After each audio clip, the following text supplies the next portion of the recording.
la idea era presentar una visión distinta, un tanto diferente en cuanto a las nociones clásicas sobre estética. Y en la presentación yo mostré el trabajo de una filósofa de Estados Unidos, de mi edad, una joven filósofa, bueno, joven. El trabajo de una filósofa en Estados Unidos que está basada en Stanford University sobre nuevas condiciones de la estética, o lo que ella llama condiciones marginales sobre la estética, y moverla fuera del circuito de la belleza, que es el paradigma fundamental sobre estética, y lo sublime y la belleza, y moverla a otros elementos más marginales, como ser lo lindo, lo interesante, lo payasesco, nociones que son casi casuales, digamos, del modo que uno dice algo es bello, pero uno dice algo es lindo, lo dice de un modo más, digamos, de un modo menor. Entonces, el concepto era cómo imaginarse esas nociones de estética menores que se presentan más en la vida cotidiana o en los elementos de la vida cotidiana, y cómo representar, en cierto modo, la arquitectura que yo hago encara el diseño desde ese punto de vista, desde el punto de vista de una estética secundaria, digamos, o una estética más coloquial. Y bueno, arquitectura tiene una larga historia, y esa larga historia, digamos, se puede remontar a unas arquitecturas más primitivas, pero cuando se define más claramente la disciplina de arquitectura durante el Renacimiento, donde el canon de la belleza, de la perfección, de las proporciones, se definen muy claramente y que se continúan por años, hasta el neoclasicismo en Francia. Entonces, o en todo el mundo, digamos, como se proliferó el neoclasicismo mucho más tarde, entre el siglo XVIII y XIX. Entonces, la idea de que el mundo contemporáneo o las vanguardias del siglo XX, comenzando con las vanguardias del siglo XX, empiezan a romper con esas tradiciones clásicas de belleza, en el arte, en la arquitectura, en el diseño industrial, como de muebles y objetos.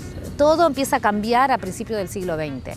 Entonces, ¿cuál es la situación en el siglo XXI? Digamos, uno habla de las vanguardias como algo reciente, ya son 100 años casi de muchas de los momentos históricos de la vanguardia. Ya estamos 100 años más tarde. ¿Cómo se puede rever o cuál es la vanguardia hoy? Y como les decía, escuchando a la arquitecta Florencia Pita, no es algo de lo que no podamos entender estos conceptos de la belleza y cómo fue cambiando lo que consideramos nosotros desde nuestra mirada como bello, cómo los cánones de belleza van cambiando a lo largo de las décadas y a lo largo de los siglos también. Mucho de eso nos contaba recién la arquitecta Florencia Pita, pero también le preguntamos cómo es hoy esa relación y qué vemos en la arquitectura de hoy en cuanto a influencia de la tecnología y cómo cambió la tecnología el concepto de la belleza en la arquitectura. Ella habla de los cambios estéticos que están sucediendo ahora, que tienen que ver con el advenimiento de la media, los teléfonos, la televisión, por supuesto, las películas, como que ahora hay influencias estéticas que no son necesariamente la naturaleza, digamos. La gran influencia estética más tradicional sería lo que nos da la naturaleza, pero ahora la tecnología da una nueva visión estética. Entonces, ¿cuál es esa visión? ¿Cómo se puede crear un concepto sobre esas ideas? No de lo banal, de lo más banal que uno ve en cuanto a la media, pero sino las respuestas más elevadas que la media está dando, como nuevos directores de cine, nuevos usos de ciertos lentes, de ciertas tecnologías para diseñar películas o de ciertos modos de crear arte que necesitan de la tecnología y que se mueven de los sistemas tradicionales como el acrílico en la pintura o la escultura a mano, digamos. Entonces, todo el siglo XXI ha traído nuevos ideales. ¿Y en la arquitectura puntualmente cómo es este impacto? Bueno, en la arquitectura lleva mucho tiempo. Una escultura lleva mucho menos tiempo que un edificio. Entonces, cuando la gente trata de poner un paralelo entre si esto es arte o esto es escultura, definitivamente esto es arte o esto es arquitectura, definitivamente uno puede ver que es imposible el paralelo. Una escultura es un objeto, tiene ciertas dimensiones y un tiempo. Un edificio tiene todos los condicionantes externos, internos, lleva muchísimo más tiempo, presupuestos mucho más altos. Entonces, puede haber ciertas nociones de forma similares, pero desde ningún punto de vista puede ser similar en cuanto a la complejidad que uno y otro lleva. Por lo tanto, un edificio de arquitectura, en su construcción y en su diseño, llevan mucho tiempo. Por lo tanto, la arquitectura va más lento, es mucho más lento que el arte. El arte se renueva constantemente, pero la arquitectura no se renueva constantemente, lleva mucho más tiempo maquinar. Y en ciertos países va más rápido y en otros países va más lento. Es difícil hablar de una arquitectura de un país. Lo que uno puede hablar es de un arquitecto en un país.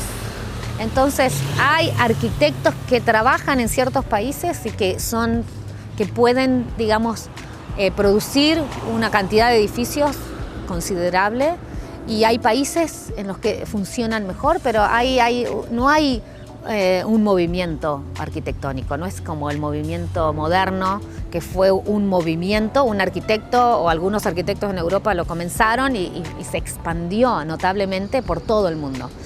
Muchos edificios que ahora ves construidos son la base de la arquitectura moderna de principio de la vanguardia del siglo pasado. Ahora lo que uno ve son pequeños movimientos y generalmente dados por personajes, ciertos personajes que logran construir. Tenés personajes como la recién fallecida Zaha Hadid, una de las pocas mujeres arquitectas que tiene un renombre mundial, su oficina aún continúa, o alguien como Frank Gehry, que reside en Los Ángeles. Zaha Hadid en Londres, Frank Gehry en Los Ángeles, Rem Koolhaas en Ámsterdam, en Rotterdam. Hay distintos arquitectos que tienen bases que trabajan mundialmente, y ellos, producen pequeños grupos seguidores de arquitectos. Entonces no hay un international style o un movimiento internacional, sino que hay lugares. Y no están yo no creo que estén definidos por países. Arquitectos en Londres trabajando en China, arquitectos en Los Ángeles trabajando en Dubái. Es como que hay una especie de intercambio de localidades con otros países. Entonces ya no hay una arquitectura angelena, digamos, una arquitectura de Los Ángeles. Hay edificios en Los Ángeles. Y una de las cuestiones que muchas veces surge cuando uno piensa sobre el rol de los arquitectos y la arquitectura en sí, tiene que ver con la capacidad que tienen los arquitectos y la arquitectura en cambiar el mundo en el que vivimos, en cambiar el entorno, en hacerlo más amigable, en hacerlo más transitable, en que tengamos mejor calidad de vida cuando habitemos en las ciudades que habitamos. Y esto le preguntamos a Florencia Pita sobre la capacidad de la arquitectura de cambiar el mundo en el que vivimos. Veredas, las calles, los bancos, fueron desde lo más pequeño, que es un poste de luz, a lo más grande, que era un estadio. Entonces, yo cuando era estudiante, que eso sucedió, digamos, era el gran ejemplo, como Barcelona era un centro de arquitectura potente, digamos, en mis años de estudiante, era ver eso, las posibilidades que tenían todos los elementos del espacio público y los edificios arquitectónicos para transformar una ciudad. Entonces yo siempre digo, si en Paraná se pensara que no es necesario que venga una gran inversión de un edificio, sino pequeños elementos, o empezar por pequeños elementos, como hacer una mejor peatonal, como arreglar veredas, hacer mejores paradas de colectivos. Desde ese punto, desde esos pequeños puntos, si usaran diseñadores las plazas, arreglar las plazas, podrían transformar a esta ciudad. Y en relación a estos temas de cómo la arquitectura cambia las ciudades, el ícono durante muchos años fue la ciudad de Barcelona. Y vamos a repasar un poco algún recorrido que tiene que ver sobre el caso de Barcelona, pero trayéndolo a la ciudad de Paraná, que es el ejemplo más cercano que tenemos por el origen de Florencia Pita, la ciudad en la que ella nació, y cómo ve Paraná con respecto a otras ciudades y cuáles son cuentas pendientes, avances de la ciudad de Paraná en cuanto a su planificación y organización para crecer de acá a 20 años. Es una ciudad, y, digamos, no me gusta hacer comparaciones, pero voy a hacer una comparación que es clara para mí, porque yo en el año 91 me mudé a Rosario para estudiar arquitectura. Ese año, en esa época, Rosario era una ciudad un poco decaída, un tanto abandonada. No tenía mucho crecimiento, los espacios públicos estaban desde hacía años sin ningún tipo de cambio infraestructural. Hoy vas a Rosario y venís a Paraná y ves cómo una ciudad puede evolucionar. Entonces para mí Paraná es una ciudad que tiene tanto potencial y mucho potencial desperdiciado. Hay cosas, se avanza, hay un pequeño objeto acá, un edificio, fantástico proyecto para la Costanera, para mí uno de los mejores proyectos de los últimos años de Paraná. Pero fuera de la Costanera, la ciudad es como un equilibrio difícil entre cosas que están muy abandonadas y cosas nuevas que no ayudan a las cosas abandonadas, y entonces eso es un equilibrio que se quiebra. Veredas rotas, plazas abandonadas, el centro con inversiones extrañas, como lo que pasó ahí en la avenida, ¿cómo se llama?, que hicieron ese paseo navideño, Cervantes. Paseo Cervantes, no tengo palabras para describirlo. Alguien invirtió plata ahí, ¿no? Eso se invirtió, y quién sabe cuándo se invirtió. No se puede hacer una cosa así, no sé quién será la responsable, pero en Rosario, vas a Rosario, toda la parte del puerto, donde estaba el parque nuevo, los edificios creciendo. No voy a comparar una ciudad de acá con una ciudad de Estados Unidos, pero sí puedo comparar Paraná con Rosario. Más allá que Rosario tiene sus problemas.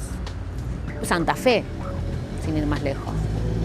Paraná se perdió todas esas oportunidades, o sea, ha perdido tantas oportunidades de inversión pública, muchas oportunidades de inversión pública.